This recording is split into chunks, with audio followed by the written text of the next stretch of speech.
तो मैं एक दिन सुबह मंगला आरती दर्शन करने गया बालाजी के, हनुमान जी के। तो जैसे ही मैं सुबह सुबह जब वहां मंगला हो रही थी तो मंगला में महाराज इतने प्रेत आए, प्रेत ही प्रेत चारों ओर।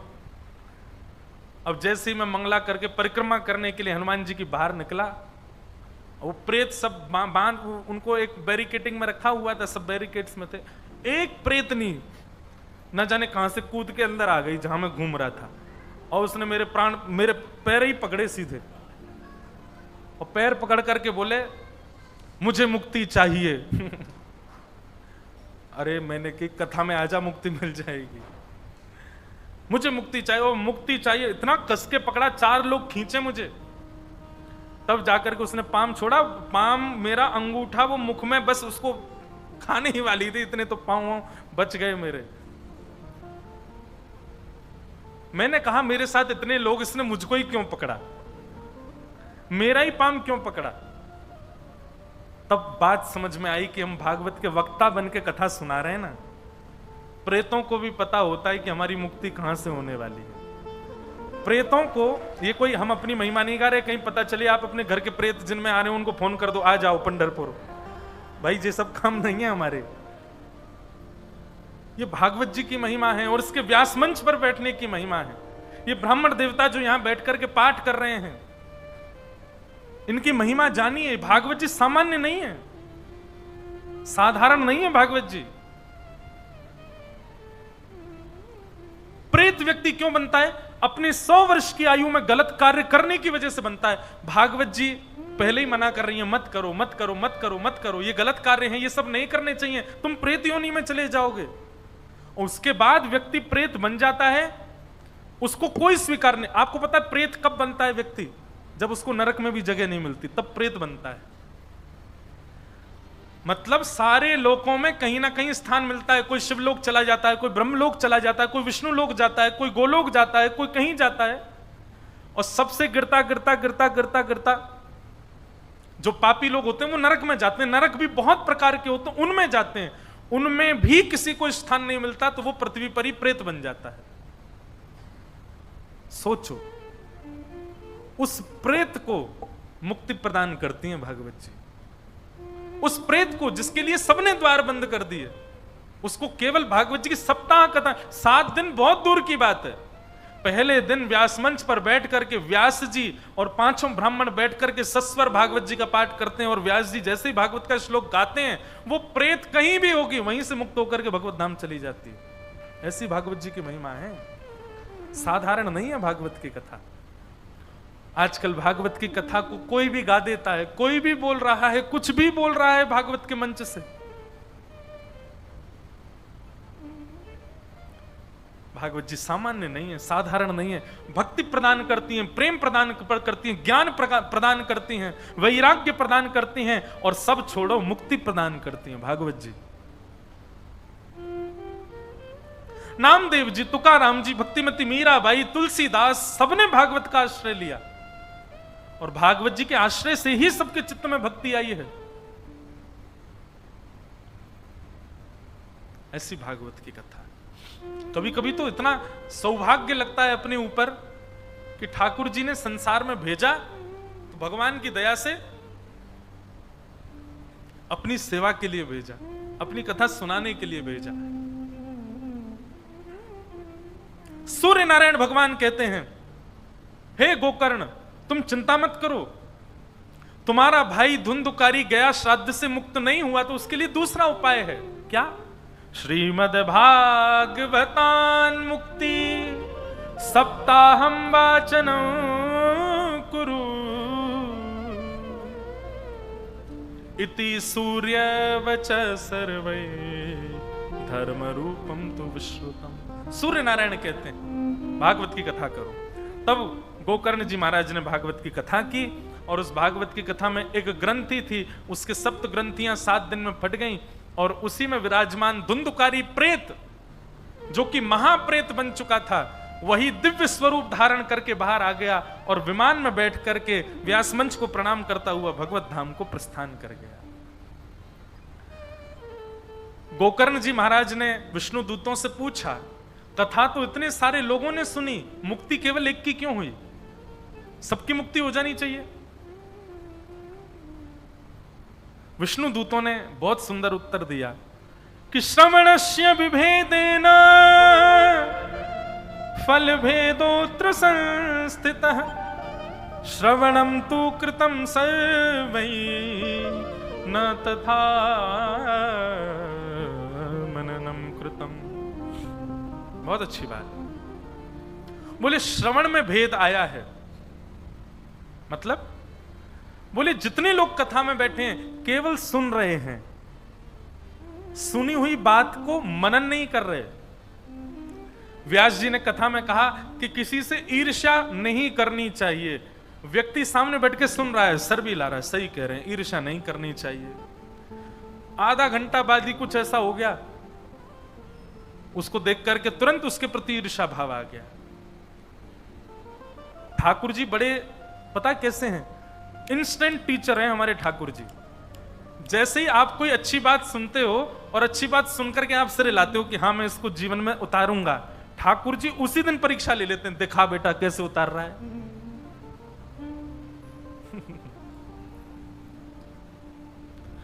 एक ऋषिकेश में अभी 4 दिन की अकिंचन चल रही थी हमारी, वहां एक ऐसा भाव उत्पन्न हुआ अपने आप ही कि ठाकुर जी की हम पर बहुत बड़ी कृपा है कि ठाकुर जी हमारी बातों को सीरियसली लेते नहीं है। हे नाथ, मैं आज के बाद ऐसा नहीं करूंगा, मैं आज के बाद बहुत पवित्र जीवन जीऊंगा, मैं आज के बाद कभी पत्नी पर क्रोध नहीं करूंगा, मैं आज के बाद कभी 2 नंबर का काम नहीं करूंगा, मैं आज के बाद कभी भी दूषित प्रकार से धन कमाने की इच्छा नहीं रखूंगा, अपनी कामनाओं पर, अपनी वासनाओं पर मैं अब आज के बाद मैं थोड़ा लगाम लगाऊंगा। ठाकुर जी कहते हैं बोल मत ज्यादा, चल अपना काम कर, निकल चल यहां से। ठाकुर जी हमको सीरियसली लेते नहीं है, क्योंकि ठाकुर जी जानते हैं केवल बड़ बोल रहा है। एक परीक्षा यदि मैंने ले ली ना, तुरंत खत्म हो जाना है इसका सब कुछ। नहीं तो आप करके देख लो, कल सुबह जाइएगा पंडरीनाथ भगवान का दर्शन करके और अपने किसी अवगुण को वहीं त्यागने का संकल्प लेके आना। अपना अवगुण सब जानते हैं कि मेरे अंदर अवगुण क्या है, और ये छोटे मोटे अवगुण नहीं। छोटे मोटे अवगुण मतलब डायबिटीज है लेकिन रसगुल्ला खाने का मन होता है, मैं पंडरीनाथ भगवान अब रसगुल्ला, ये छोटे मोटे अवगुण नहीं, कोई बड़ा वाला अवगुण जिसका आपको स्वयं भी लगता है कि ये अच्छा नहीं है मेरे अंदर। चाहे वो काम का हो, चाहे क्रोध का हो, चाहे लोभ का हो, चाहे ईर्ष्या का हो, चाहे द्वेष का हो, कोई भी अपना एक अवगुण लेकर के कल मेरे कैसे जरूर जाइएगा। और श्री पंडरीनाथ भगवान अगर दर्शन हो जाए तो, नहीं तो चंद्रभागा नदी पे ही जाना और वहां जल लेकर के कहना आज के बाद मैं संकल्प लेता हूं पंढरपुर में ही आज के बाद मैं ये क्रिया नहीं करूंगा, आप जल छोड़ देना। 2 घंटा प्रतीक्षा करना, बस 2 घंटे में ही ठाकुर जी परीक्षा लेंगे आपकी। ऐसी सिचुएशन प्रकट करेंगे कि आप जिस नियम को तोड़ने का संकल्प देकर के आए हो वही नियम लागू हो, ऐसी कोई सिचुएशन होगी। फिर देखना आप नहीं बचा पाओगे स्वयं को। अच्छा, दोनों अच्छी बात है, बच जाओ तो आपका अच्छा, और नहीं बच पाओ तो यह बात भी प्रमाणित हो जाएगी कि भाई हम कितने पानी में हैं। हम केवल बोलते हैं, करने की हमारी स्थिति नहीं। कल ये जरूर करके देखना आप, और परसों फिर हम सुबह मिलते हैं 11 से 12, आके चुपचाप बताना कान में, सबके सामने नहीं बताना, क्योंकि मुझे पता है कि उत्तर नेगेटिव ही आने वाला है। आपका वो नियम टूट चुका होगा शाम तक तो, और मान लीजिए आपने 1-2 दिन अगर उस नियम पर जबरदस्ती चढ़ करके उस नियम का पालन कर लिया, तीसरे दिन तो टूट ही जाएगा। और नहीं टूटे तो आपको बधाइयां, आपको शुभकामनाएं। ठाकुर जी ने आपके भाव को स्वीकार किया, ठाकुर जी प्रसन्न हो जाएंगे, वाह भाई मान गए तेरे इस नियम को। पर याद रहे वो टूटना ही नहीं चाहिए फिर जीवन पर्यंत। इसलिए ठाकुर जी हमको सीरियसली लेते नहीं ज्यादा, क्योंकि ठाकुर जी को पता केवल बोल रहा है, बड़ बोलता है बस। विष्णु दूतों ने कहा सबकी मुक्ति इसलिए नहीं हुई क्योंकि सबने केवल कथा को सुना है, उतारा नहीं है जीवन में। और दूसरा कारण सबकी मुक्ति इसलिए नहीं हुई है कि सब मुक्त होने के लिए कथा में नहीं बैठे हैं। कथा चल रही है, इतने सारे लोग बैठे, सब लोग मुक्त होने के लिए थोड़ी बैठे हो यहां पे, सब लोग अपनी रिटर्न टिकट लेके आए हो, वापस कहां कहां जाना है हमें। ऐसा तो नहीं सोच के आए थे कि पंढरपुर जाएंगे वहीं रह जाएंगे हमेशा, वहीं विमान आ जाए हमारा चंद्रभागा नदी के तट से टाटा सबको बाय करते हुए निकल जाएंगे, ऐसा तो नहीं सोचा आपने। और कहीं ऐसा हो भी गया, विमान आ गया तो आप सब मेरे पीछे पड़ जाओ, व्यास जी इसलिए तो नहीं बुलाया था आपको, यहीं से विमान में बैठा तो हम तो कथा सुनने आए थे, कुछ दिन और संसार में रह के क्रियाकलाप करने। तो विमान दो लोगों के लिए आता है, पहला वो जो सुनकर के मनन करता है अपने जीवन में, और दूसरा वो जो वास्तव में मुक्ति के लिए ही बैठा है, मुझे मुक्त ही होना है, इस कामना से जो बैठा है, विमान आएगा उसके। कितनी बार कथाओं में ऐसा देखा है, 7वें दिन कथा के कई बार अनुभव किया कथाओं में कि कोई माता जी, कोई भैया जी या कोई भी व्यक्ति भगवत धाम प्रस्थान कर जाते हैं बिना किसी कष्ट के, कथा सुनते सुनते उनके अंदर ये भावना उत्पन्न हो जाती है हमको जाना है, तो विमान आता है। इस प्रकार भागवत जी के महात्म्य में धुंधुकारी के सदगति की बात बताई गई, जो कि भागवत से हुई, क्योंकि वो माता पिता के द्वेषी थे, उसके बाद भी भागवत जी ने कृपा करके उनको सदगति प्रदान की। बोलो भागवत महापुराण की। आगे भागवत जी का महात्म्य यहीं विश्राम हुआ और यहां से भागवत जी का प्रथम स्कंद प्रारंभ होता है। भागवत जी का प्रथम स्कंद यहां से अब हम आगे बढ़ेंगे। प्रथम स्कंद में प्रवेश करें उससे पूर्व एक बार सब लोग हरि नाम संकीर्तन करते हुए ठाकुर जी को आसावरी।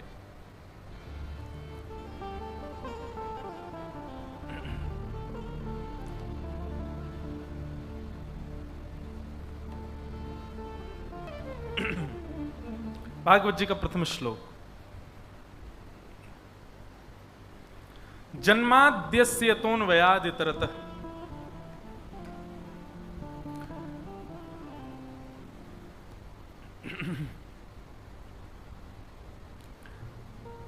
जो जन्म मृत्यु आदि आदि इन सब बंधनों से परे है, परंतु इच्छा होने पर जन्म भी लेता है और सब लीलाएं भी करता है। श्रीमद् भागवत के प्रथम श्लोक में भगवान का नाम नहीं बताया, केवल सिचुएशन बताई गई है, बहुत ध्यान से सुनिएगा।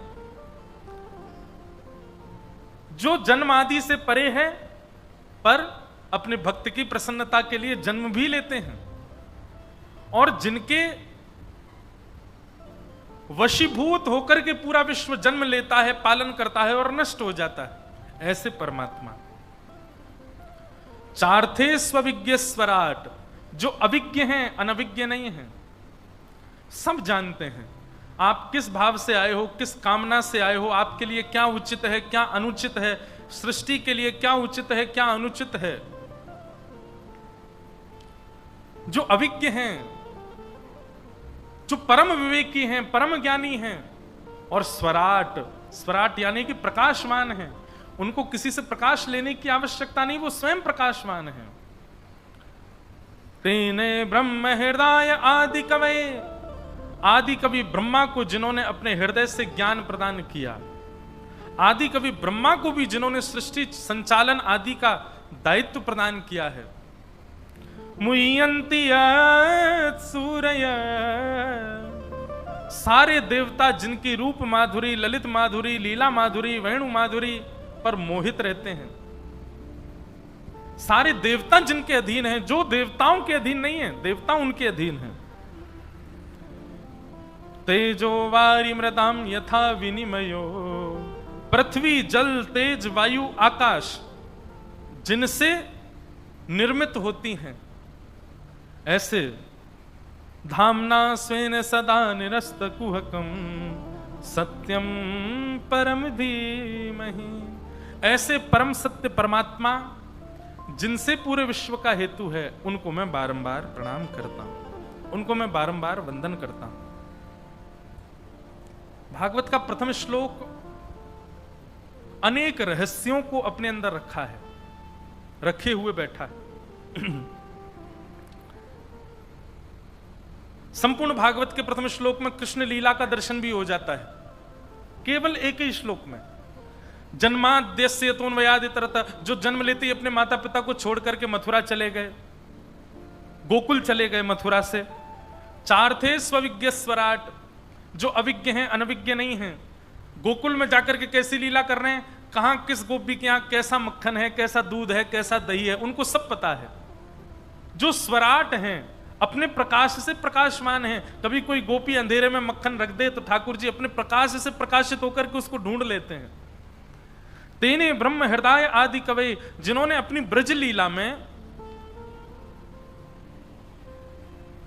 29, 30, 31, 1 और 2, 29 अगस्त से 2 सितंबर तक, मतलब 5 दिन की हम केवल ठाकुर जी की ब्रज लीला उसी पर ही कथा कर रहे हैं वृंदावन में। 29, 30, 31, 1, 2 अभी जन्माष्टमी के बाद, तब विस्तार से सुनिएगा ठाकुर जी की कैसी कैसी ब्रज की लीलाएं हैं। थोड़ी थोड़ी तो कहते हैं कथाओं में, पर उसमें विस्तार से सुनाएंगे। नंदोत्सव विस्तार से होगा, ठाकुर जी का नामकरण विस्तार से, ठाकुर जी की चोरी की लीलाएं विस्तार से, गोवर्धन लीला, वेणु गीत, युगल गीत, जहां तक ठाकुर जी ले जाएंगे उन सबको विस्तार से वहां सुनाएंगे, तब सुनिएगा। तो उसमें ये लीला भी आती है। तो यहां ब्रह्मा जी की स्तुति है भागवत में। श्रीमद् भागवत में सुंदर स्तुतियों के प्रकरण में एक सुंदर स्तुति ब्रह्मा जी की है, चतुराई से भरी हुई स्तुति है ब्रह्मा जी की। 10वें स्कंद में ब्रह्मा जी क्या कह रहे हैं? तेने ब्रह्म हृदय आदि कवये मुह्यन्ति सूरय। आदि कवि ब्रह्मा को जिन्होंने अपनी लीला के द्वारा मोहित कर लिया। मुह्यन्ति सूरय, नक पर गिरिराज धारण करके देवताओं के राजा इंद्र को जिन्होंने मोहित कर लिया। तेजो वारि मृदाम यथा विनिमयो, पृथ्वी जल तेज वायु आकाश, पृथ्वी जल अग्नि वायु आकाश सबको जिन्होंने पवित्र किया। मृद भक्षण लीला, मट्टी खाकर के पृथ्वी को पवित्र किया। 2 बार अग्नि पी गए ठाकुर जी, दावाग्नि, अग्नि को पवित्र किया। कालिया नाग पर नृत्य करके जल को पवित्र किया। पृथ्वी, अग्नि, जल, तृणावर्त आया तो वायु को पवित्र किया, और रास विहार करके ठाकुर जी ने आकाश को पवित्र किया। इस प्रकार पंच तत्वों को अपनी लीला से जिन्होंने पवित्र किया है, ब्रज लीला से। यत्र त्रिशर्गो मृषा, 3 स्थानों पर ठाकुर जी ने लीला की, जो कि देखने में तो लीला लगती है, माया लगती है, लेकिन वास्तविक है। ब्रज लीला, द्वारिका लीला और हस्तिनापुर लीला, ये 3 प्रकार की ठाकुर जी की लीलाएं हैं। धामना स्वेन सदा निरस्त कुहकम, अपने धाम को प्रस्थान करने से पहले उद्धव को जिन्होंने ज्ञान उपदेश प्रदान किया, ऐसे परम सत्य परमात्मा को हम बारंबार प्रणाम करते हैं। एक ही श्लोक में बहुत सारे अर्थ हैं, अनेक अर्थ सुनाई देते हैं। हमारे पूज्य पिताजी महाराज के गुरुदेव के जीवन के ऊपर भी अर्थ हो गया था एक ही श्लोक से। उनका पूरा जन्म से लेकर के और भगवत धाम परायण तक का पूरा अर्थ एक ही श्लोक में। तो ये ऐसा श्लोक वेद व्यास जी ने लिखा है भागवत जी का, इसमें अनेक अर्थ आप लगा सकते हैं। आप शिव जी की पूरी महिमा भी इस श्लोक में देख सकते हैं, हनुमान जी की महिमा, राम जी की महिमा, सबकी महिमाओं का अर्थ निकल आएगा, और ये श्लोक यथावत ऐसा ही रहेगा। क्यों? क्योंकि वेद व्यास जी की लेखनी है, सामान्य नहीं है। लेकिन ये सब तो है अर्थ की बात। अब हम सुने कि हमें भागवत जी के प्रथम श्लोक से मिल क्या रहा है, भागवत जी क्या संकेत कर रही हैं।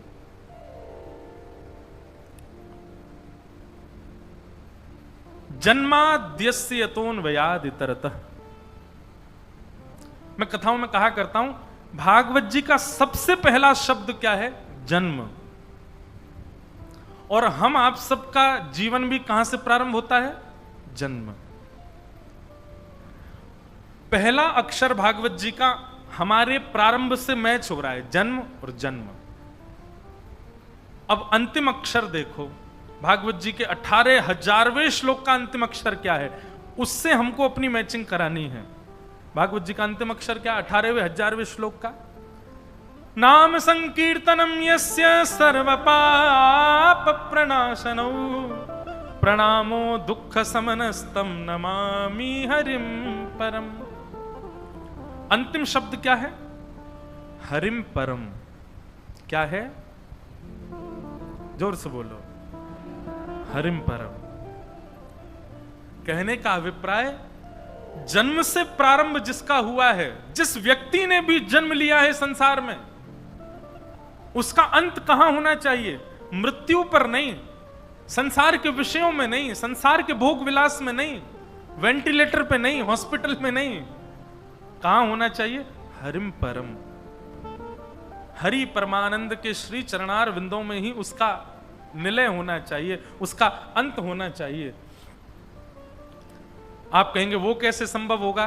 तो बोले अभी प्रथम अक्षर और अंतिम अक्षर आपने जोड़े हैं, इस बीच में जो 18,000 श्लोक हैं उनको जीवन में लाना प्रारंभ करो।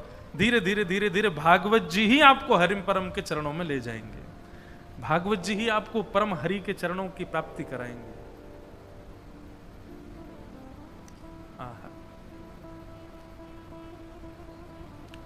जन्माद्यस्य तोन्वयादितरतश्चार्थे स्वविज्ञ स्वराट। अद्भुत हैं भागवत जी। भागवत जी के द्वितीय श्लोक में 4 बातें बताई गई: विषय, अधिकारी, संबंध और प्रयोजन। धर्म प्रोजत कैतवोत्र परमो निर्मत्सराणां सतां वैद्यं वास्तवमत्र वस्तु शिवदं तापत्रयोन्मूलनम्। श्रीमद्भागवते महामुनिकृते किं वा परेरीश्वरः सद्यो हृद्यवरुध्यते त्रिकृतभिः शुश्रूषुभिस्तच्छणात्। सबसे पहला भागवत का विषय क्या है? धर्म प्रोजित कैतवोत्र परमो। आपके चित्त में परम धर्म की इच्छा प्रकट होना, यही भागवत का विषय है। कथा सुनने के बाद में आपके चित्त में परम धर्म की इच्छा प्रकट हो। परम धर्म किसे कहते हैं? धर्म और परम धर्म, ये 2 बातें। जब तक आप तन की व्यवस्थाएं कर रहे हो, तन की व्यवस्था जब तक कर रहे हो, आप धर्म कर रहे हो। लेकिन जैसे ही आप तन का विचार ना करके आत्मा की व्यवस्था में लग जाते हो, वही परम धर्म है। बहुत ध्यान से सुनिएगा, एक एक अक्षर बहुत महत्वपूर्ण है।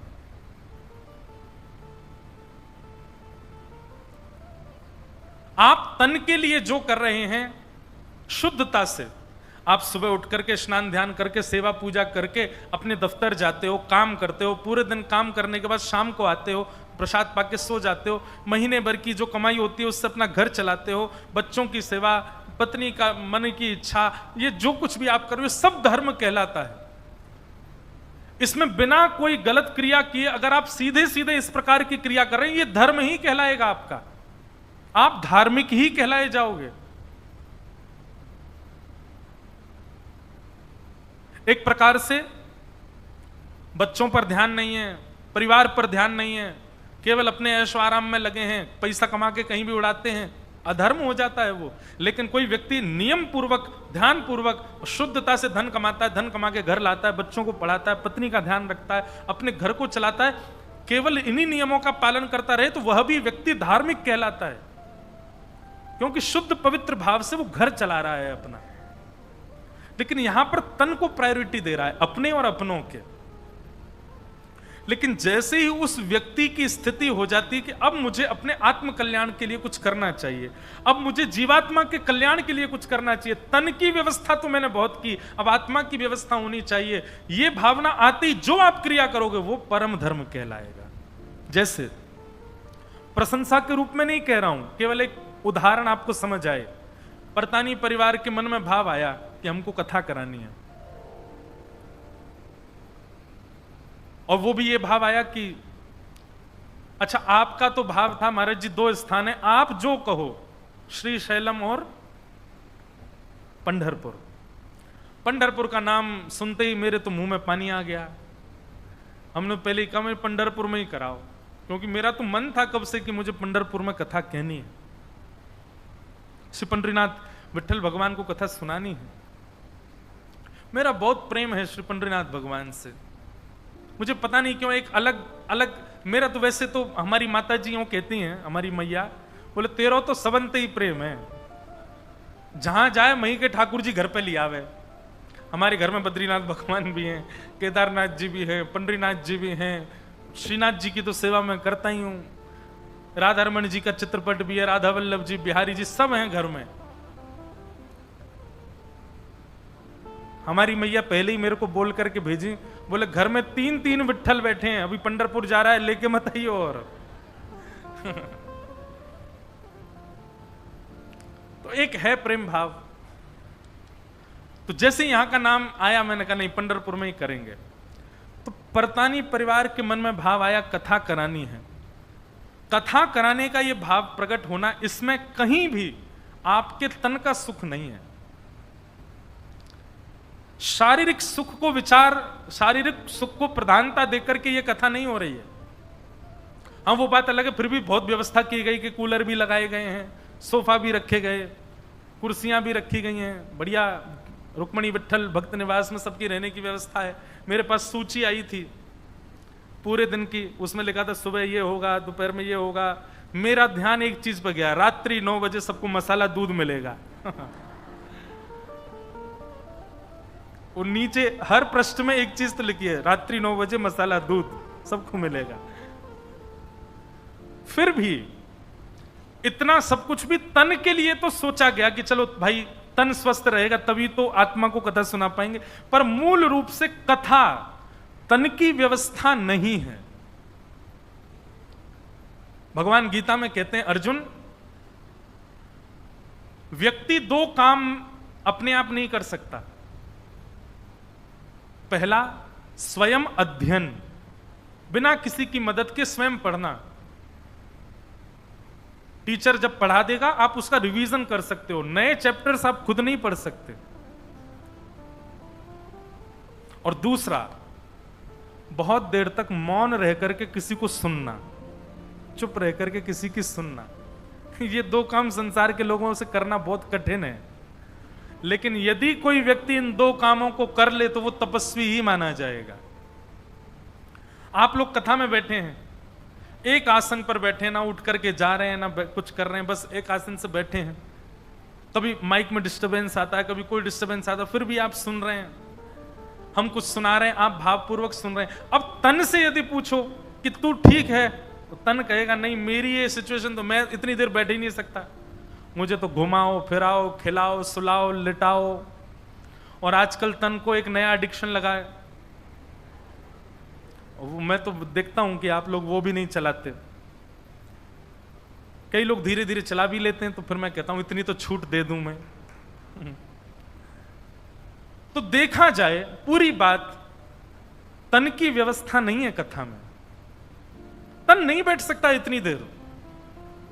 अगर तन को फ्री छोड़ दिया जाए 4 घंटे के लिए, तो आप एक जगह नहीं बैठ सकते, आपको कुछ ना कुछ चाहिए करने के लिए। पर आप 3:30 बजे से एक ही आसन पर बैठे हो, एक ही जगह पर बैठो, पूरी कथा सुन रहे हो। तो तन के लिए कथा नहीं है। कथा कौन सुनता है? मन सुनता है, आत्मा सुनती है। इसलिए कथा सुनना यह धर्म नहीं है, यह परम धर्म है। कथा कराना, कथा प्रधानता देते हो आप, मन बुद्धि को प्रधानता देते हो।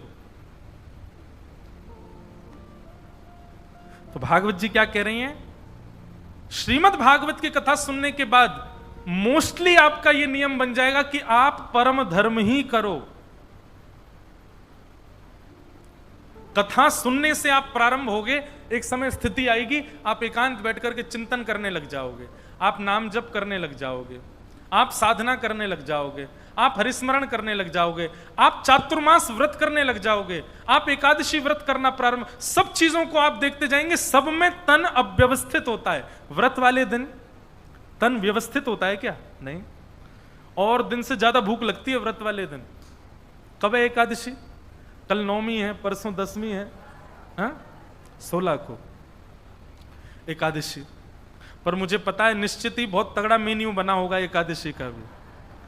कुटू की पकौड़ी, कुटू की कचौड़ी, आलू की सब्जी, 3 प्रकार के मिष्ठान। और दिन तो आपकी कैलोरीज बढ़ती होंगी 400-500, आजकल एकादशी पर बढ़ती होगी 800-900। इतना भयंकर खाते हैं लोग। एक जगह मैं गया तो वहां तो मुझसे बोले महाराज जी कल सुबह डोसा बना दे। मैंने कल तो एकादशी। बोले नहीं नहीं एकादशी वाला डोसा बनेगा। मैंने कहा वाह भाई। मैंने कहा एकादशी वाला डोसा। तो बोले आप कहो तो हम एकादशी वाला पिज्जा बना दें। एकादशी वाला बर्गर भी आ गया है। वाह भाई। ठाकुर जी कह रहे होंगे हमने बहुत बढ़िया बनाई एकादशी, पर इन लोगों ने अपने जीव के लिए फिर भी ढूंढ लिए तरीके।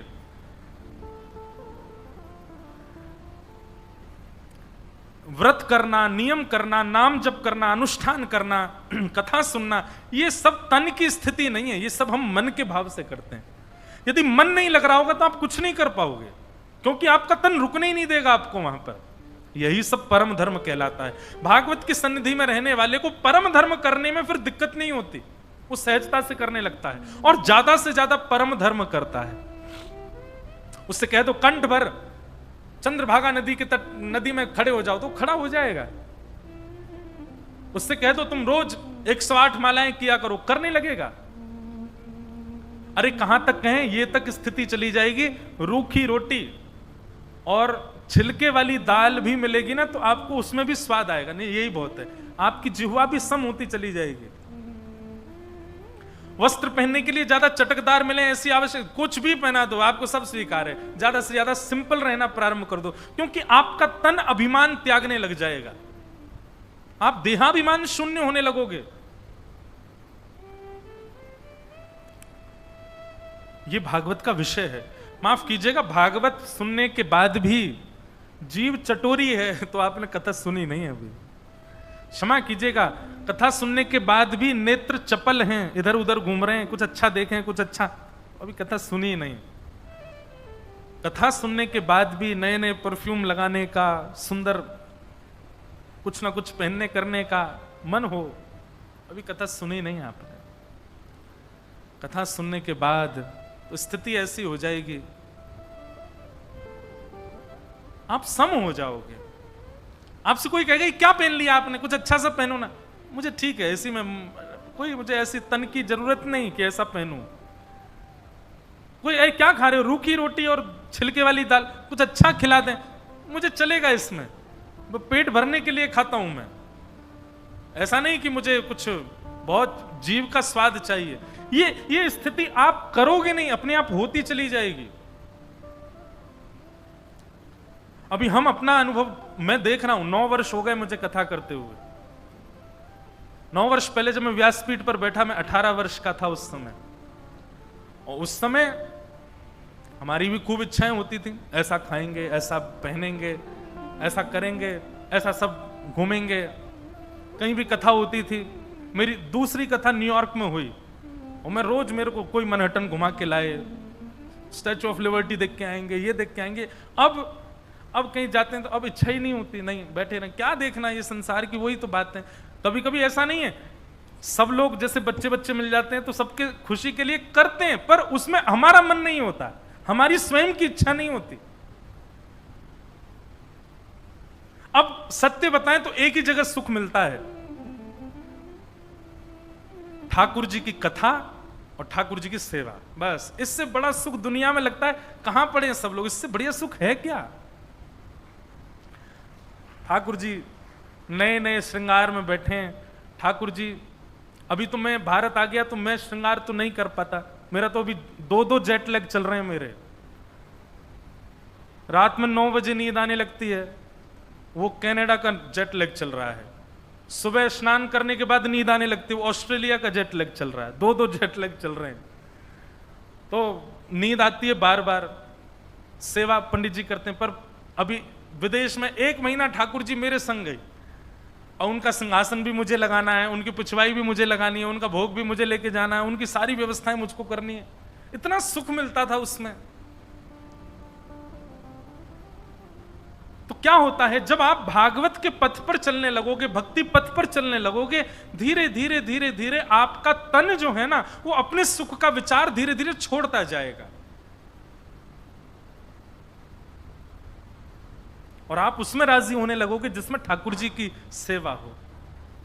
और ठाकुर जी की सेवा तन से नहीं, मन से, भाव से और आत्मा से होती है। इसी को परम धर्म कहते हैं। तो भागवत का विषय क्या है? परम धर्म करने की ज्यादा से ज्यादा इच्छा होना, यही भागवत जी का विषय है। भागवत जी का अधिकारी कौन है?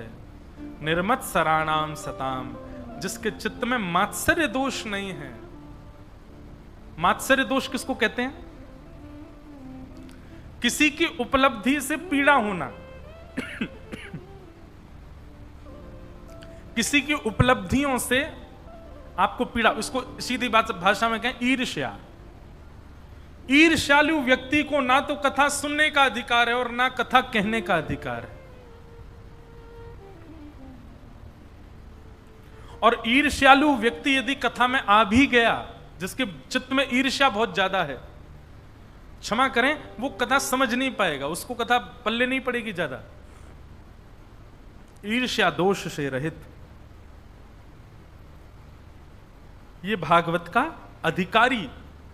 जैसे इस कॉलेज में जाना है तो इतने परसेंटेज चाहिए, उस जगह जाना है तो इतने पॉइंट्स चाहिए, ऐसा ऐसा सब होता है ना। ऐसे ही भागवत को स्वीकार, भागवत चित्त में आए, उसके लिए आपके अंदर एक गुण होना चाहिए। क्या? मात्सर्य दोष नष्ट होना चाहिए चित्त में, मतलब ईर्ष्या नष्ट होनी चाहिए। यदि ईर्ष्या चित्त में है, कितनी भी कथा सुन लो, आप पे फर्क नहीं पड़ेगा। आप काम को नष्ट मत कीजिए, क्रोध को नष्ट मत कीजिए, बाकी के दोषों को नष्ट मत कीजिए, पर कैसे भी करके ईर्ष्या को नष्ट कर दीजिए। ईर्ष्या नष्ट हो जाए तो बाकी के दोषों को नष्ट करने की जिम्मेवारी भागवत जी की है। आप बस ईर्ष्या रहित हो जाओ। ईर्ष्या रहित कैसे हुआ जाएगा? ईर्ष्या चित्त से जाए, इसका क्या उपाय है? जिसके प्रति ईर्ष्या भाव है उसके पास जाओ और उसको देखते ही उसी में ही विट्ठल भगवान को देखने लग जाओ। मन में ही विचारधारा कर लो कि ये कोई और नहीं है, साक्षात पंडरीनाथ भगवान हैं। केवल और केवल मुझ में ईर्ष्या प्रकट कराने के लिए ये मेरी परीक्षा ले रहे हैं, पर ये तो साक्षात विट्ठल ही हैं, साक्षात रुक्मणी रमण भगवान हैं। ऐसा मान करके एक बार उसको दंडवत कर लो। आप जिससे ईर्ष्या करते हो उसको दंडवत, वैसे तो ये हो नहीं सकता, मैंने बोल तो दिया मंच से, जिससे ईर्ष्या उसको दंडवत कर सकते हो आप। जितने लोग गला हिला रहे हैं इसका मतलब ईर्ष्या तो है।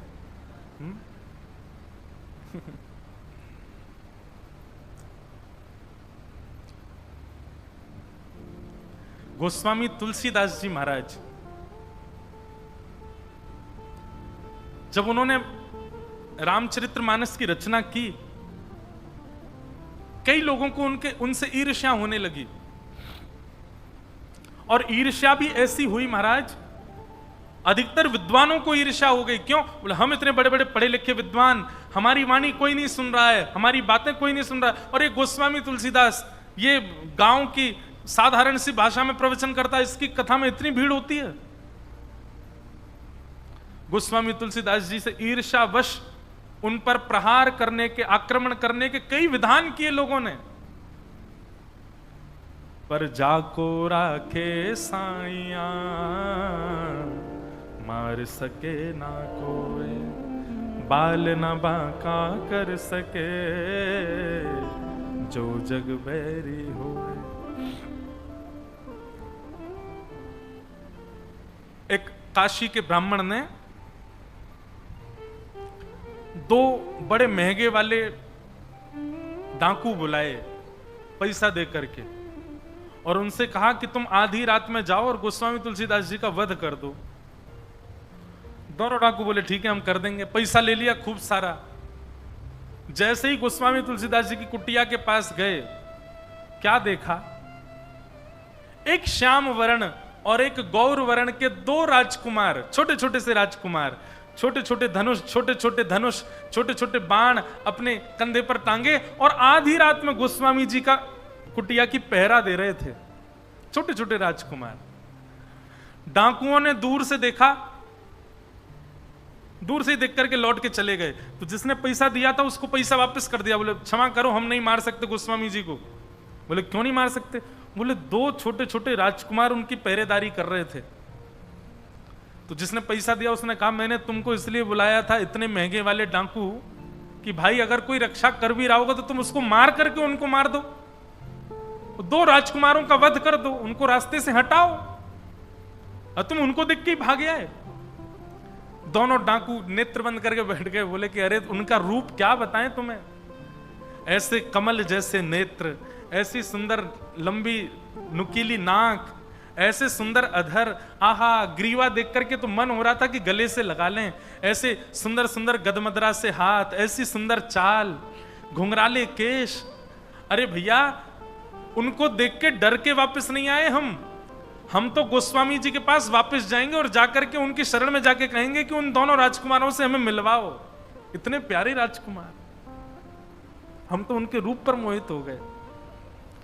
दोनों डाकुओं ने पैसे वापस कर दिए और दूसरे दिन गोस्वामी जी की कुटिया पे पहुंच गए और जाकर के कह दिया, बोले हमें अपनी शरण में ले लो, अपना शिष्य बना लो। गोस्वामी जी बोले काय को शिष्य बनना है? बोले आपके शिष्य बन जाएंगे तो आपके संग रहेंगे, आपके संग रहेंगे तो आपके बाहर जो 2 पहरेदार रहते हैं ना रात में, उनको देखने का अवसर मिल जाएगा। गोस्वामी जी बोले कौन से 2 पहरेदार? बोले आप जब रात्रि में सोए थे कल, हम दोनों डाकू आपको मारने के लिए आए थे, उस समय 2 राजकुमार आपके पहरेदारी कर रहे थे, एक श्याम वर्ण के, गौर वर्ण के, दोनों के धनुष बाण लगा था। आहा, नव कंज लोचन कंज मुख कर कंज पद कंजारुण श्री रामचंद्र कृपालु भज मन हरण भव भय दारुण। आहा, नव कंज लोचन कंज मुख कर कंज पद कंजारुण। कंज कहते हैं कमल को। गोस्वामी जी बोले बाहर पहरेदारी कर रहे थे। बोले हाँ, कैसा रूप था उनका? तो गोस्वामी जी ने जो लिखा है डाकू वही बता रहे हैं। आहा, मुख की आकृति ऐसी थी जैसे मानो कोई कमल हो, नेत्रों की आकृति ऐसी थी मानो जैसे कोई कमल हो। हाथ कैसे हैं? बोले जैसे मानो कोई कमल हो। चरण कैसे हैं? बोले मानो जैसे कोई कमल हो। सर्वांगीण अंग कैसा है? मानो जैसे कोई कमल का मतलब कमल की कांति, कमल का सौंदर्य और कमल का स्पर्श, सब कुछ बहुत अद्भुत होता है। कमल को कभी छू के देखो। दुनिया में सॉफ्टनेस जिसे कहते हैं ना, उसकी सबसे अधिक मात्रा होती है कमल में। उतना कोमल होते हैं ठाकुर जी, उससे भी अधिक कोमल है। ये सामान्य संसार के कमल इतने कोमल, तो साक्षात कमलपति, कमलापति श्री ठाकुर जी कितने कोमल होंगे।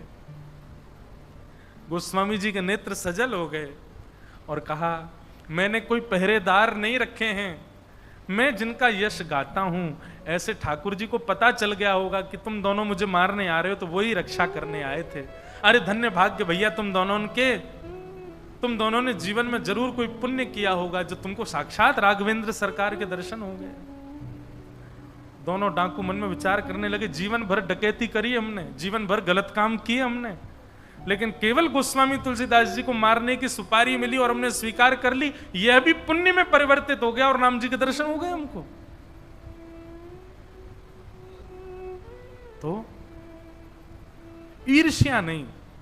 ऐसा प्रसंग आता है गोस्वामी जी के भाव में कि जब बहुत अति हो गई, गोस्वामी जी पर बहुत ज्यादा ईर्ष्या करने लगे लोग, तो गोस्वामी जी काशी छोड़ करके चले गए। और जैसे ही काशी छोड़ करके गए, तो जिन जिन लोगों ने गोस्वामी जी को प्रताड़ित किया, उन सबको काशी विश्वेश्वर भगवान विश्वनाथ भगवान ने महाकाल रूप में दर्शन दिया। त्रिशूल लेकर के, त्रिनेत्र खोल करके भयंकर क्रुद्ध में भर के दर्शन दिया और दर्शन देते हुए कहा अभी जाओ, जाकर के चरणों में क्षमा मांगो गोस्वामी जी से और उनसे कहो कि वो वापस काशी आए। यदि गोस्वामी जी काशी लौट करके नहीं आए तो नूतन प्रलय हो जाएगा, सब जल करके राख हो जाएगा। तो ईर्ष्या तो कभी करनी नहीं है, और कहीं गलती से भी ईर्ष्या आप किसी वैष्णव से करने लगे तो स्थिति क्या होगी अभी सुन लीजिए आप। आपको क्या पता आप जिससे ईर्ष्या कर रहे हो, कहीं वो वैष्णव हुआ तो, कहीं वो भक्त हुआ तो आपके भाव नष्ट हो जाएंगे, आपकी भक्ति नष्ट हो जाएगी। इसलिए ईर्ष्या का दोष चित्त से निकालो। निर्मत्सराणाम सताम। मात्सर्य दोष से रहित जब तक नहीं होंगे हम, तब तक भागवत के अधिकारी नहीं बन सकते। वैद्यम वास्तवमत्र वस्तु शिवदम तापत्रयोन्मूलनम। श्रीमद् भागवत सुनने से क्या प्राप्त होगा? आप कहोगे मुक्ति प्राप्त होगी। मुक्ति बाद का विषय है। श्रीमद् भागवत सुनने से क्या प्राप्त होगा? धन, ऐश्वर्य, संपत्ति, सुख, समृद्धि नहीं। ये सब सुनने के लिए, ये सब पाने के लिए यदि आप कथा में बैठे हो तो मत बैठिए यहां पर। धन, वैभव, संपत्ति, सुख, समृद्धि आदि पाने के लिए कथा में मत बैठिएगा, क्योंकि कथा से आपको ये सब नहीं मिलेगा। श्रीमद् भागवत तो केवल एक वस्तु की प्राप्ति कराती है। कौन सी वस्तु? अस्ति स्वस्तरुणी कराग्र विकलत कल्प प्रसूना प्लुतम वस्तु प्रस्तुत वेणुनादल हरि निर्वाण निर्व्याकुलम स्रस्त स्रस्त निबद्धनी विविलसत गोपी सहस्राव्रतम हस्तन्यस्तन ताप वर्गम खिलोदारम किशोराकृति। त्रिभंग लली, दोनों पैर जिन्होंने ऐसे टेढ़े किए हैं, कमर टेढ़ी करी भई है, अपनो सिर झुका रखो है, अधरन पर कोमल वंशी धारण करके अपनी कोमल उंगलियों से उसके छिद्रों के आच्छादित कर रहे हैं। कमल नेत्र भगवान बार बार नेत्र खोल रहे हैं, बंद कर रहे हैं, गले में वैजंती माला पहनी है। ऐसे त्रिभंग लली श्याम सुंदर आपके अपने हो जाएंगे। केवल ये मिलेगा भागवत जी से, और कुछ नहीं मिलेगा। वो श्याम सुंदर अपने लगने लगेंगे। निगम कल्प तरोर गलितम फलम। थोड़ा सा परिचय सुनो। श्रीमद् भागवत क्या है? निगम यानी कि वेद, वेद रूपी कल्प वृक्ष का पका हुआ फल है श्रीमद् भागवत। यदि आपने भागवत जी को श्रवण कर लिया तो आपने चारों वेदों का सार ले लिया, आपने समस्त पुराणों का सार ले लिया, सबका सारम सारम समुद्वितम। और कैसी है श्रीमद् भागवत? बोले सुख मुखाद अमृत द्रव संयुतम। श्री सुखदेव जी महाराज जो कि भागवत जी के बगल में विराज रहे हैं, इनके मुख लग जाने से भागवत जी अमृत तुल्य हो गए हैं। ऐसी भागवत की कथा को पिबत भागवतम रसमालयम, भागवत की कथा को जितना हो सके उसका पान करो, पियो। और कब तक पिए? बोले मोहर हो, पीते रहो पीते रहो, कोई अवधि नहीं है। जितना हो सके उतना पान करो। पंढरपुर में पियो, तांदूर में पियो, हैदराबाद में पियो, जहां भी भागवत की कथा श्रवण। एक बात हम आपको एक बात कहें, आपके गांव में, आपके नगर में, आपके रिश्तेदारी में, आपके संपर्क में, और बिना किसी संपर्क के भी यदि कभी पता भी चल जाता है कि आसपास कहीं भागवत का वाचन हो रहा है, निश्चित जाया करो। चाहे समय निकाल करके 1 आध घंटे के लिए होके आओ, लेकिन आप एक नियम बना लीजिए, कथा की जानकारी मिले और आप में यदि योग्यता है वहां पहुंचने की तो निश्चित पहुंच जाया कीजिए। जरूर प्रणाम करके, बिना निमंत्रण के भी जाया कीजिए। और वास्तव में एक बात बोलें, अगर कथा का निमंत्रण आया तो ये समझो कि यजमानों ने बुलाया, और कथा का निमंत्रण नहीं आया तो ये समझ लो ठाकुर जी ने बुलाया है। अब तो हमको जाना ही जाना है। निमंत्रण की प्रतीक्षा में जो बैठे रहते हैं ना, ठाकुर जी कहते हैं वो हम बुला रहे हैं, वो बड़ी बात नहीं है इसके लिए। आप कहोगे ठाकुर जी कैसे बुला रहे हैं? ये हवा व्यार यही है ठाकुर जी का निमंत्रण।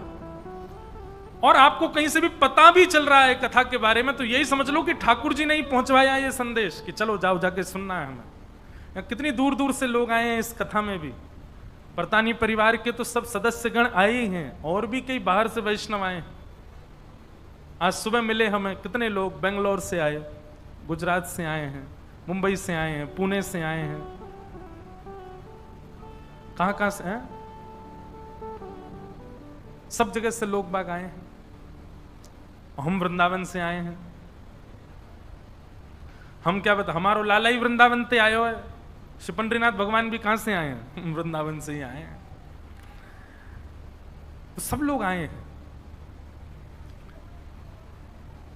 श्रीमद् भागवत वेद रूपी कल्प वृक्ष का पका हुआ फल है। सुखदेव जी के मुख लग जाने से अमृत के समान हो गई है। ऐसी भागवत की कथा को यहां पर सुनने के लिए नहीं कहा है। पिबत भागवतम रसमालयम, भागवत की कथा को पियो, भागवत की कथा का पान करो। पान करने का अभिप्राय किससे है? पान करने का अभिप्राय है अपने जीवन में इंप्लीमेंट करो, अपने जीवन में उतारो। केवल सुनकर के चले जाने से काम नहीं होने वाला है आपका। जो आप कथा में श्रवण करते हैं तत्क्षण बिना किसी विचार के, कल पर भी मत टालो, आज इसी वक्त से ही अप्लाई कर दो। अब ये करना ही है, मुझे व्यास जी ने कह दिया, अब ये होगा। पिबत भागवतम, इसको कहेंगे पीना, भागवत की कथा को पीना। पिबत भागवतम रसमालयम मोहर हो रसिका भुवि भावुका। कब तक पियो? पीते रहो। जब तक ठाकुर जी मिल नहीं जाए तब तक पीते ही रहो, पीते ही रहो, पीते रहो। भागवत की कथा को श्रवण करते रहो। ऐसी भागवत की मधुर कथा को हम बारंबार प्रणाम करते हैं। तो भागवत के ये 3 मंगलाचरण हैं। एक मेरे मन में भाव आ रहा था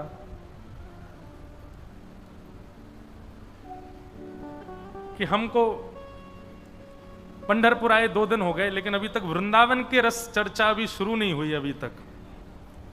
और उसके पीछे कारण पता है क्या? क्योंकि अभी तक हम वृंदावन को लेके ही नहीं आए यहाँ पे। तो आज था कि कथा के विश्राम में वृंदावन रसामृत पद गाएंगे, जिससे कि कल से वृंदावन का भाव हो और कल से माइक देवता थोड़े बढ़िया हो जाएं और हमारे आने से पहले ही, ताकि हमको कथा में व्यवधान ना हो।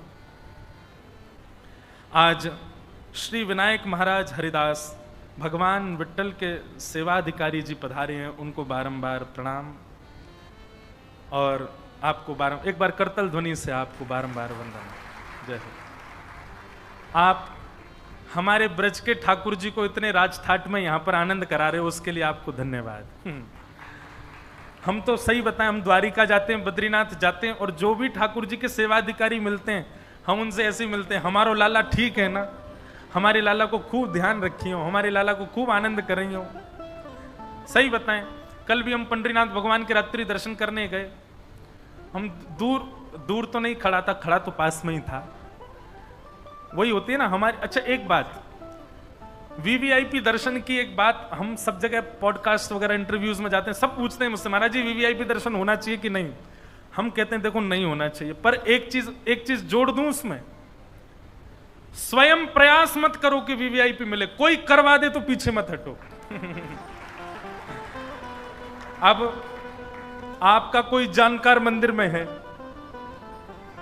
आपके गांव का, आपके घर का, परिवार का कोई मंदिर में है, और वो आपको कह दे कि कभी भी पंढरपुर आना दर्शन करा दूंगा, तो पीछे मत रहना, पर स्वयं प्रयास मत करो। 4 लोगों को फोन करो, हमको दर्शन कराओ ना यार, कैसे भी 1000-500 रुपए लो, हमको थोड़ा ऐसे करके दर्शन करने जा रहे हो, तो इसका मतलब है ये गलत है। लेकिन यदि कोई और व्यवस्था करके दर्शन करा रहा है तो पीछे मत रहो, बढ़िया से करिया हो जाके, उसमें कोई दिक्कत नहीं है। उसमें तो यही समझ जाओ ठाकुर जी बुला रहे हैं आपको। तो कल हम गए दर्शन करने, पंडरीनाथ भगवान के आगे खड़े रहे, और सही बताएं मन में यही भाव आवे, हमारे ब्रज को लाला, हमारे ब्रज को ठाकुर कैसे दोनों भुजान को ऐसे करके खड़ो है, मानो सबको, पूरे विश्व को अपनी सत्ता बता रहे हैं। बोले पर ब्रह्म मैं हूं, आओ मेरे चरणों में प्रणाम करो, मैं ही ईश्वर हूं, मैं ही अविनाशी हूं। और पूरी दुनिया प्रणाम करती है, तो ठाकुर जी को देख के लगती, वारे लाला तेरे जलवा बड़े बढ़िया, देख पूरी दुनिया नतमस्तक है हरि चरणन में। एक बार क्या हुआ, मधुमंगल ठाकुर जी का सखा, मधुमंगल ठाकुर जी का सखा ठाकुर जी से बोला, वो लाला तू जहां जावे सब तोते इतनो प्रेम करें, तू संतन के बीच में जावे सबरे संत तेरे चरणन में प्रणाम करें, कोई के घर में चलो जाए सब तेरे आगे 56 भोग लगा दें, लाला तेरे बड़े जलवाएं। ठाकुर जी बोले अब कहा करें, जलवा तो हैं। बोले ना लाला मुझे तो समझ में आ रहा हो, ये सबरो टोना टोट का है तेरो। ठाकुर जी बोले कौन सा टोना टोट का है? बोले ये जो तेने अपने सिर में मोर पिछ लगा रखो है, या ते सबरे आकर्षित है जाएं, और काली काली कमरी पहन के तू घूमे का है, या ते सब मोहित है जाएं, और ये जो कारो पटका तू अपने गले में डारे का है, या ते सब आकर्षित है जाएं, और गले में वैजंती माला पहने, या से सब नतमस्तक है जाएं, सब तो पे न्योछावर है जाएं। ठाकुर जी बोले ये तो तू भैया बात बना रहा है, ऐसी कोई बात ना है। बोले नहीं नहीं लाला, तू एक दिन के काजे सब मोह दे दे, मैं पहन के देखूं मेरो कछु यश बढ़ेगो कि नहीं। ठाकुर जी बोले ये सब पहनना आसान ना है लाला, इनको ब्रजभाषा समझ आ रही है ना। बोले ये सब पहनना आसान ना है, इन सबन को संभालना बड़ो टेढ़ो काम है। मधुमंगल बोलो नहीं आज तो मैं पहनूंगा। ठाकुर जी मना करते रहे। इतने में ही मधुमंगल ने भी कहना बंद किया। थोड़ी देर बाद ठाकुर जी गए जमुना स्नान के लिए। ठाकुर जी ने अपना सबरो श्रृंगार उतार के धर दियो। जैसे ही जमुना जी में प्रवेश किया सोई मधुमंगल श्रृंगार लेके भाग गयो। ठाकुर जी जैसी पीताम्बरी, ठाकुर जी जैसी काली कमरी, ठाकुर जी जैसा मुकुट, ठाकुर जी जैसा मोरपिच, ठाकुर जी जैसी वैजंती माला, और महाराज लियो अधर पे बंसी धरे, बजानी तो आती नहीं है, ऐसी खड़ो है, टेढ़ी मेढ़े पामन्य करके खड़ो है गयो मधुमंगल। मन में सोचने लगो अभी सबरी गोपी भगी आमेंगी, सब संत महात्मा आ जाएंगे, सब नतमस्तक करेंगे, सब मुंह को प्रणाम करेंगे। मधुमंगल ने श्रृंगार धारण किया और त्रिभंग लली रूप धारण करके मधुमंगल तो फूंक मार रहा है बंसी में, गोपी आमेंगी। इतने में ही कंस के द्वारा भेजा गया राक्षस केसी आ गया। और केसी जब निकला था मथुरा से तो कंस से पूछ के गया, आपका शत्रु जो कृष्ण है उसका हुलिया बताओ। कंस ने बताया मोर पंख पहना होगा, दोनों पैर ऐसे तिरछे करके रखता है, वो टेढ़ा खड़ा होगा और अधर पर बंशी धर के बजा रहा होगा, नेत्र बंद होंगे, कमर टेढ़ी सी होगी, उसमें से चंदन की सुगंधी आ रही हो, आदि आदि सब बताए। और केसी ढूंढ रहा था भगवान को, कहा भगवान तो ना रहे जमुना जी में। मधुमंगल मिल गया। केसी निकाल करके अपने विशाल विकराल रूप को लेकर के ठाकुर जी के पीछे भागा। अब मधुमंगल ने जैसी देखी, मधुमंगल भागा, अरे लाला बचा, अरे लाला बचा, देख तू ऐसा घूमे, तेरे पीछे तो गोपी डोले, हमारे पीछे तो राक्षस पड़ गो लाला। ठाकुर जी निकल करके बाहर आए, एक मुष्टिक प्रहार करके महाराज मधुमंगल का गोविंदाय केसी राक्षस का गोविंदाय नमो नमः किया। मधुमंगल ने तुरंत वस्त्र तो लाला तू ही संभाल सके भैया, हम पे ना संभलेगो। तो कल ये लीला चिंतन में आ रही थी, क्या राजा धीराज महाराज, कानड़ा राजा पंडरीचा, कानड़ा राजा पंडरीचा, हमारो लाला और पूरे विश्व को राजा बनो भयो। महाराज इस बात का बड़ा अभिमान होता है कभी कभी, हमारे ब्रज में गैया चराते हो, हमारे ब्रजवासी इनके घर से चोरी कर करके खावे वारो लाला। परमात्मा ने कितनी बड़ी कृपा की कि हमको ब्रज प्रदान किया, बहुत बड़ा अनुग्रह है। ये बात तो निश्चित है बंधुओं, ठाकुर जी जिससे बहुत प्रसन्न होते हैं, बहुत ज्यादा प्रसन्न होते हैं, उसको वृंदावन में जन्म देते हैं, उसको वृंदावन प्रदान करते हैं। तो आज श्री विनायक महाराज हरिदास जी पधारे, ठाकुर जी के अंग से भी आए, आपको बारंबार प्रणाम। आपसे यही प्रार्थना, हमारे लाला को खूब प्रसन्न रखो, खूब आनंद कराओ। साथी श्री बालाजी पुदलवाड़ साहिब व्यवस्थापक श्री विठ्ठल मंदिर के पधारे हैं, आपको भी बारंबार वंदन, आपको भी बारंबार प्रणाम। आपकी व्यवस्था से ही इतने वैष्णवों को दर्शन श्री पंढरपुर में ठाकुर जी के होते हैं। पंढरपुर के उत्सव भी देखने वाले हैं, अभी तो आना जाना धीरे धीरे शुरू हुआ है, धीरे धीरे प्रयास करेंगे श्री पंढरपुर के जो उत्सव हैं उनका भी दर्शन हो। आषाढ़ी एकादशी होती है, क्या वैष्णवों की टोली आती है, सब कीर्तन गाते हुए आते हैं, अबीर गुलाल उड़ाया जाता है। होली पर इतना सुंदर दृश्य हमने तो वीडियोस में ही देखा है, लाल लाल दिखता है पूरा पंढरपुर, यहाँ और कोई रंग नहीं, बस अबीर और गुलाल उड़ता है। ठाकुर जी का इतना सुंदर उत्सव होता है। ठाकुर जी के प्रांगण में व्यासपीठ है, नित्य के एक व्यास ठाकुर जी को कथा सुनाते हैं, नित्य कथा सुनते हैं ठाकुर जी। ऐसे श्री पंडरीनाथ भगवान के आप दोनों सेवाधिकारियों को बारंबार वंदन करते हैं। बंधुओं, हमारे वृंदावन में 7 ठाकुर जी हैं। कौन कौन से? गोविंद देव जी, मदन मोहन जी, गोपीनाथ जी, राधा रमण जी, राधा वल्लभ जी, जुगल किशोर जी और श्री बांके बिहारी। ये सप्त निधि कहलाते हैं वृंदावन के। इन सप्त निधियों को हमने एक पद में प्रणाम किया है, उस पद को मैं लगभग कथाओं में विश्राम के समय गाता हूं। हमारे परतानी जी कल वो पद, आप वैसे तो बहुत लोगों को याद हो गया है अब, लेकिन फिर भी जिनको याद नहीं है उन सबके लिए वो पत्र कल आप व्यवस्थित करवा दो, सबको मिल जाएगा, सब उसमें से देख के गाना। और नित्य आप अपने घर पर भी इन 7 ठाकुरों को नित्य प्रणाम करो। प्रथम श्री गोविंद देव जी, जो कि अब जयपुर में विराजते हैं, क्योंकि मुगलों ने जब आक्रमण किया तो हमारे ब्रज के कई ठाकुर, उनके सेवाधिकारी उनको ले लेकर के राजस्थान चले गए।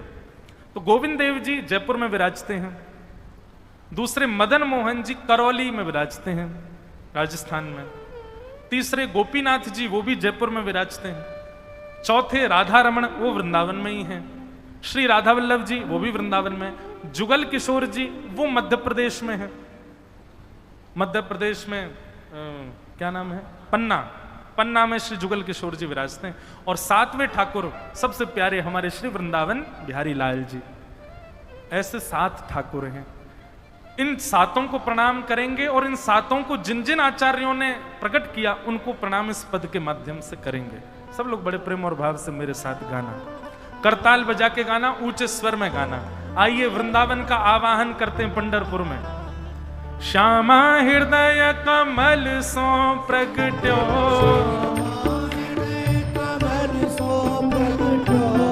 श्यामा हृदय कमल सो प्रगट्यो, और श्याम हृदय कुभार, वृंदावन प्यारो वृंदावन, हे श्री वृंदावन मेरो वृंदावन,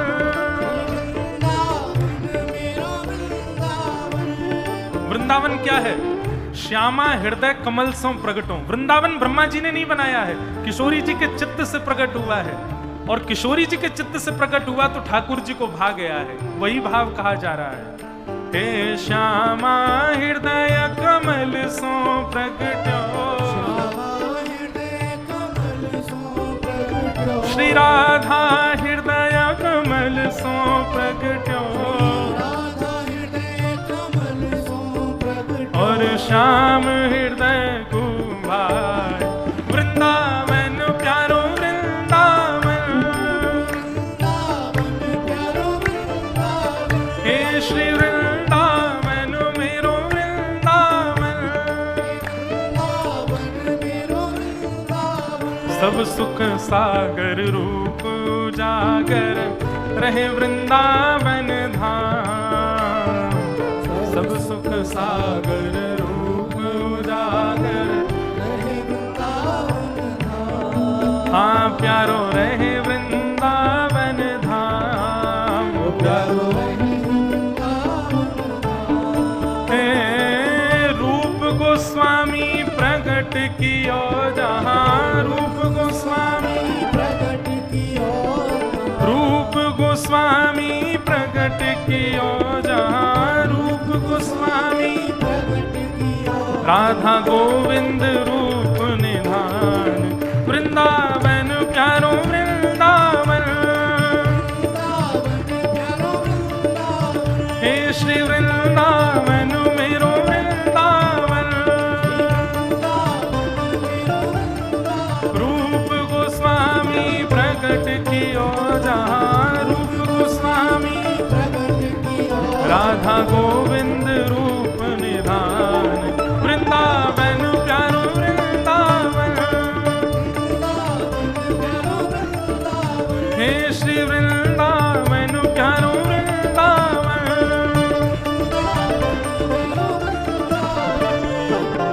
हे बिहरत निस दिन कुंज गलिन में, ब्रज जन मन सुख धाम, बिहरत निस दिन कुंज गलिन में, ब्रज जन मन सुख धाम, हाँ प्यारो ब्रज जन मन सुख धाम, प्यारो ब्रज जन मन सुख धाम, हे प्यारो ब्रज जन मन सुख धाम, प्यारो ब्रज जन मन सुख धाम।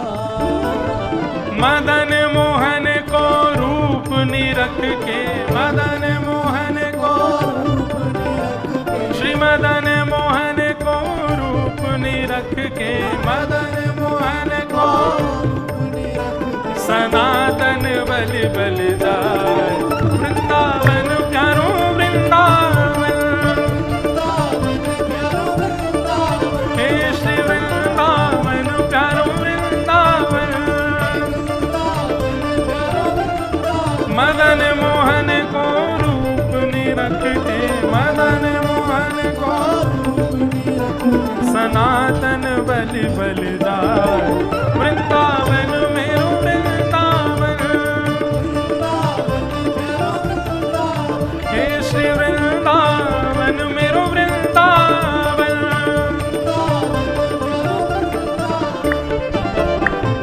गोपी ग्वाल सब ही और धारे, प्यारो गोपीनाथ। गोपी ग्वाल सब ही और धारे, हे प्यारो प्यारो गोपीनाथ। प्यारो हे प्यारो प्यारो गोपीनाथ। प्यारो मधु पंडित जिन कंठ लगायो, मधु पंडित, हे मधु पंडित जिन कंठ लगायो, और है रही जय जयकार। वृंदावन मेरो वृंदावन, हे श्री वृंदावन मेरो वृंदावन। मधु पंडित जिन कंठ लगायो, मधु पंडित, और है रही जय जयकार। वृंदावन मेरो वृंदावन, हे श्री वृंदावन मेरो वृंदावन। गोपाल भट्ट चुकी हृदय वेदना, प्रगट्यो शालिग्राम। गोपाल भट्ट चुकी हृदय वेदना, प्रगट्यो शालिग्राम। हाँ प्यारो प्रगट्यो शालिग्राम। प्यारो हे प्यारो प्रगट्यो शालिग्राम। कौन प्रकट हुए हैं? रूप सुधा को खान हमारो, रूप सुधा को, हे रूप सुधा को खान हमारो, रूप सुधा को। हे प्यारो राधा रमण जुलाल, वृंदावन मेरो वृंदावन। हे श्री वृंदावन मेरो वृंदावन। रूप सुधा को खान हमारो, रूप सुधा को, श्री राधा रमण जुलाल। वृंदावन मेरो वृंदावन, हे श्री वृंदावन मेरो वृंदावन।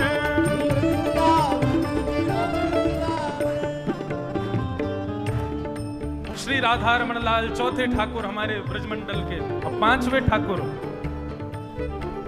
श्री राधा वल्लभ लाल। आतुर हित हरिवंश पुकारो, श्री राधा राधा नाम। आतुर हित हरिवंश पुकारो, श्री राधा राधा नाम। हे आतुर हित हरिवंश पुकारो, श्री राधा राधा नाम।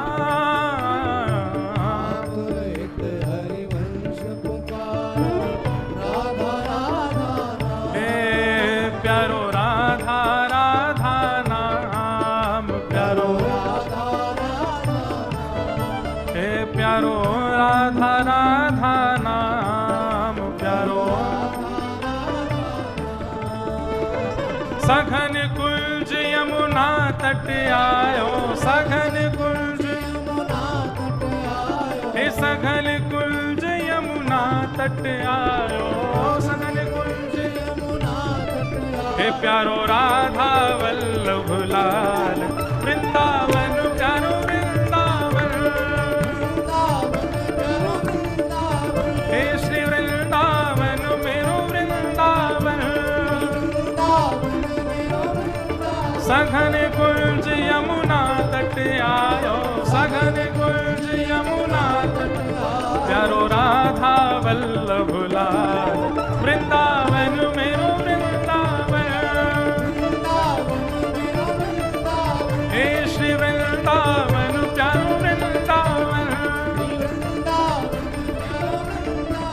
जुगल किशोर को लाड़ लड़ायो नवल कुंज ही अमाय। जुगल किशोर को लाड़ लड़ायो नवल कुंज ही अमाय। जुगल किशोर को लाड़ लड़ायो नवल कुंज ही अमाय। जुगल किशोर को लाड़ लड़ायो नवल कुंज ही अमाय। कुंजन कुंजन की रजधारे कुंजन कुंजन की रजधारे कुंजन कुंजन की रजधारे कुंजन की रजधारे। ओ हरि व्यास युगल यश गाय वृंदावन प्यारो वृंदावन वृंदावन प्यारो वृंदावन हे श्री वृंदावन मेरो वृंदावन। हे कुंजन कुंजन की रजधारे कुंजन कुंजन की रजधारे। हरि व्यास युगल यश गाय वृंदावन मेरो वृंदावन। हे श्री वृंदावन प्यारो वृंदावन। हमारे वृंदावन के सबसे प्यारे आकर्षक और सातवें ठाकुर जिन पे सबसे ज्यादा भीड़ लगी रहती है। भुवन चतुर्दश की सुंदरता निधिवन करत बिहार। भुवन चतुर्दश की सुंदरता हे भुवन चतुर्दश की सुंदरता निधिवन करत बिहार। चतुर्दश की सुंदरता निधिवन करत। भुजा उठा के कहो श्यामा प्यारी बांके बिहारी श्यामा प्यारी हे श्यामा प्यारी कुंज बिहारी श्यामा प्यारी। और जय जय श्री हरिदास वृंदावन प्यारो वृंदावन वृंदावन हे श्री वृंदावन मेरो वृंदावन।